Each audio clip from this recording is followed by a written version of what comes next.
Assalamualaikum warahmatullahi wabarakatuh. Kami dari kelompok 9 ingin menampilkan presentasi hasil diskusi kami tentang ejaan bahasa Indonesia. Baiklah, sebelum kami menampilkan diskusi kami, ada baiknya kami memperkenalkan diri kami terlebih dahulu. Baiklah, nama saya sendiri, Iin Yudhistira Damanik, dan rekan-rekan saya, Aldrian Sibuea dan Elsa Fitri. Baiklah, saya akan menjelaskan pengertian tentang ejaan. Ejaan dapat ditinjau dari dua segi, yaitu segi khusus dan segi umum. Secara khusus, ejaan dapat diartikan sebagai pelambangan bunyi-bunyi bahasa dengan huruf, baik berupa huruf demi huruf maupun huruf yang telah disusun menjadi kata, kelompok kata atau kalimat.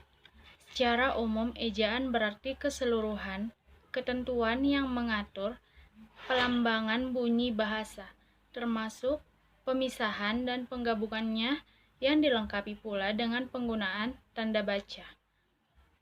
Adapun menurut KBBI, ejaan ialah kaidah-kaidah cara menggambarkan bunyi-bunyi atau kata, kalimat, dan sebagainya dalam bentuk tulisan atau huruf-huruf serta penggunaan tanda baca. Dengan demikian, secara sederhana dapat dikatakan bahwa ejaan adalah seperangkat kaidah tulis-menulis yang meliputi kaidah penulis huruf, kata, dan tanda baca. Baiklah, selanjutnya fungsi ejaan akan dijelaskan oleh rekan saya, Aldrian Sibuea. Kepada saudara Aldrian Sibuea, saya persilahkan. Baiklah, saya akan menjelaskan sedikit tentang fungsi ejaan.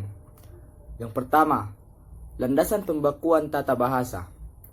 Ejaan merupakan landasan pembakuan dalam tata bahasa Indonesia. Dengan adanya pembakuan kata tersebut, ejaan merupakan dasar yang kita gunakan dalam pelafalan, penulisan, serta penggunaan berbahasa Indonesia dengan baik dan benar.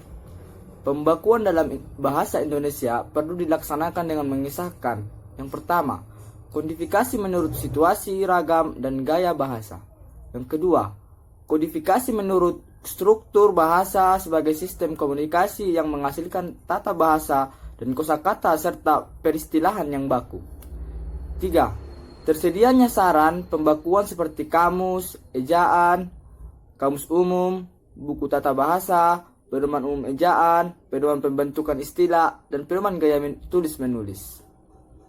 2. Landasan pembakuan kosakata dan peristilah.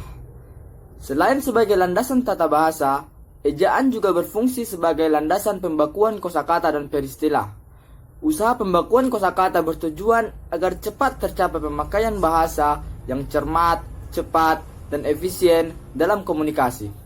Dalam hubungan itu, perlu ditetapkan kaidah-kaidah yang berupa aturan dan pegangan yang tepat dibanding ejaan, kosakata, tata bahasa, dan peristilahan.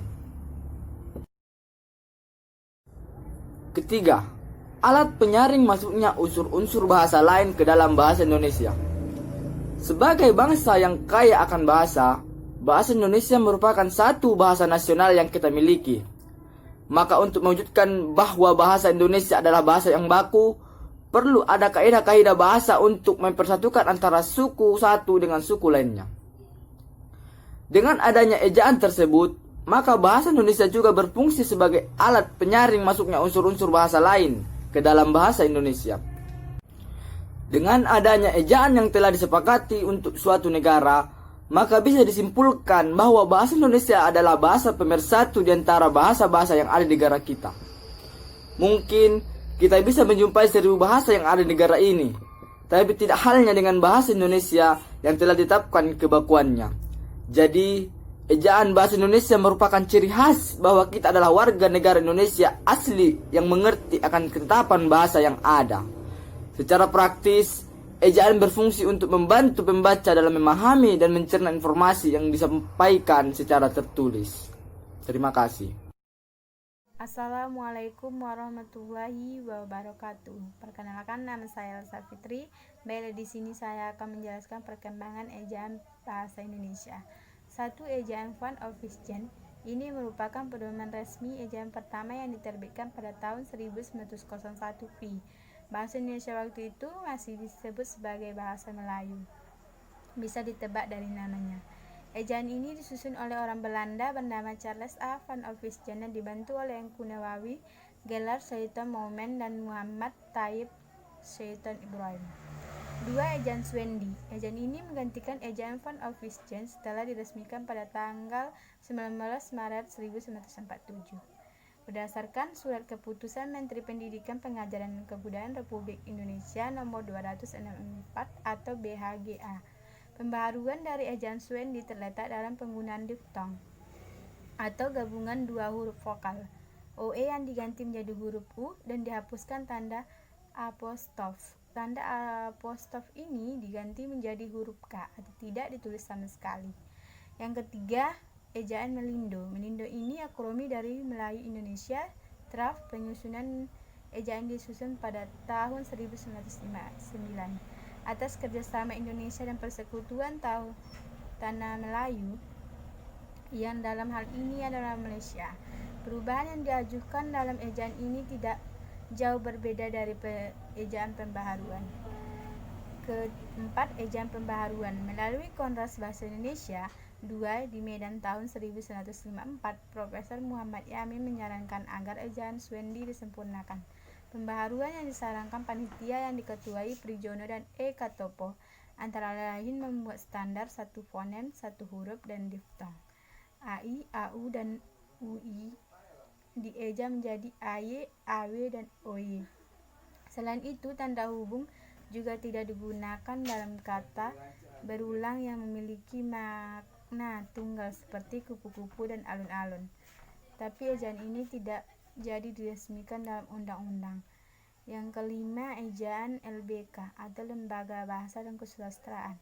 Ejaan ini bisa dibilang adalah lanjutan dari ejaan Melindo. Adapun huruf vokal dalam ejaan ini terdiri dari I, U, E, O, A. Dalam ejaan ini istilah-istilah asing sudah mulai diserap seperti ekstra atau ekstra, klub atau kalbu, guela atau gulia.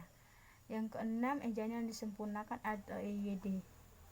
Ejaan ini berlaku sejak tahun 1972 sampai 2015 antara deretan mantan. Ejaan di atas, ejaan yang disempurnakan ini yang paling awet. Juga ejaan mengatur secara lengkap tentang kaidah penulisan bahasa Indonesia, antara lain tentang unsur bahasa, serapan, tanda baca, pemakaian kata, pelafalan huruf.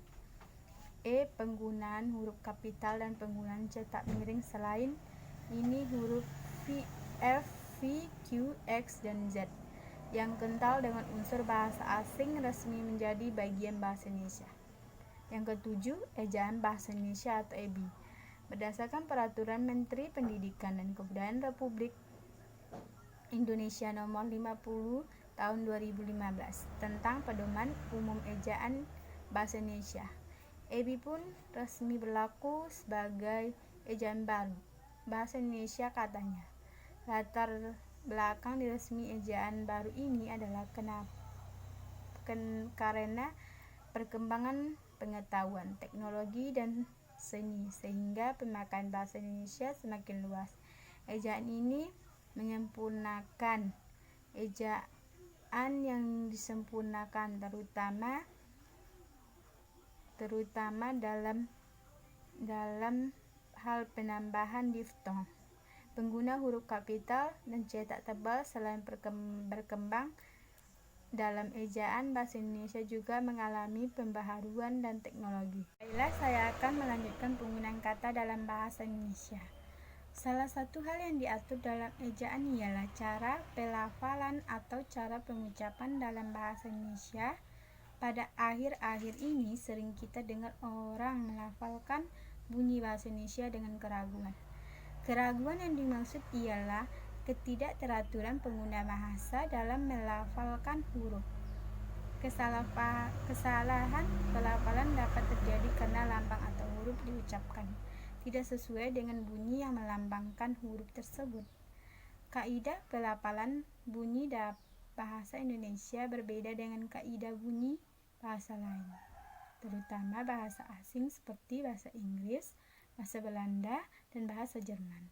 Perhatikan contoh berikut. Teknik, lafal yang salah, teknik. Lafal yang benar, teknik. Energi, lafal yang salah, energi.